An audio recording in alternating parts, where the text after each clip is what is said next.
오늘 선거법 위반 사건의 2심 결과는 앞으로의 정치권 판도는 물론 이재명 대표의 대권 가도와도 직결되는 문제입니다.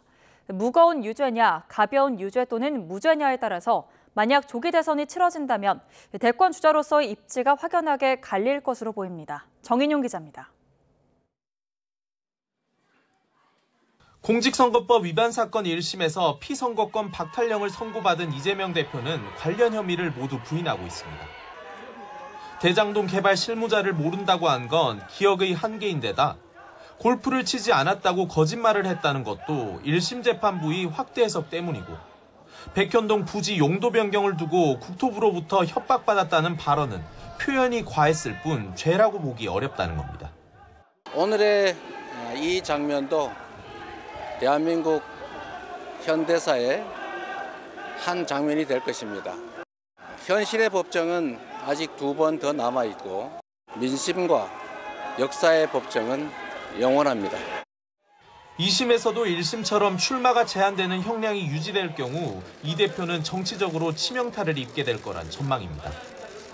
조기 대선 시 피선거권이 최종 박탈될지 모르는 대권 주자를 내세울 수 있겠느냐는 당 안팎의 우려와 압박은 물론 중도층의 의구심이 커질 수 있고 신속한 대법원 판단을 촉구하는 여권의 사법 리스크 공세도 최고조에 달할 거란 분석입니다. 이재명 대표는 이미 전가 사범입니다. 지금은 8개 사건에서 12개 혐의로 5개의 재판부에서 재판을 받고 있습니다. 가히 죄 대표라고 불려도 손색이 없습니다.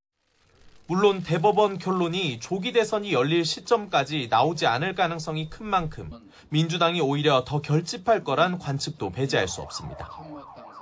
2심에서 유죄를 선고받으면서도 선거에 지장이 없는 100만 원 미만 벌금형이 나오면 당내 입지에는 균열이 적을 거란 전망이 나옵니다.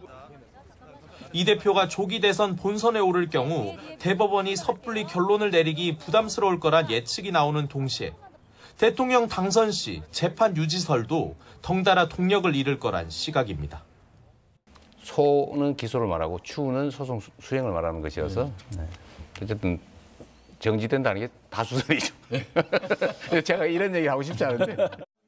2심에서 무죄가 나오면 검찰의 역지 기소라는 주장에 힘이 실리면서 대권 가도에는 날개를 달 수 있을 거란 기대감이 적지 않습니다.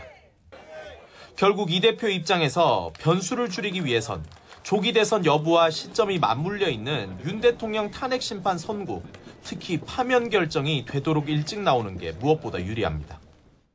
다만 헌재에는 빠른 판단을 촉구해온 이 대표가 자신의 대법원 재판에는 느린 판결을 바라는 것처럼 보일 경우 대선 후보 자격 미달론이 나올 수도 있다는 점은 또 다른 숙제로 남습니다. YTN 정인용입니다.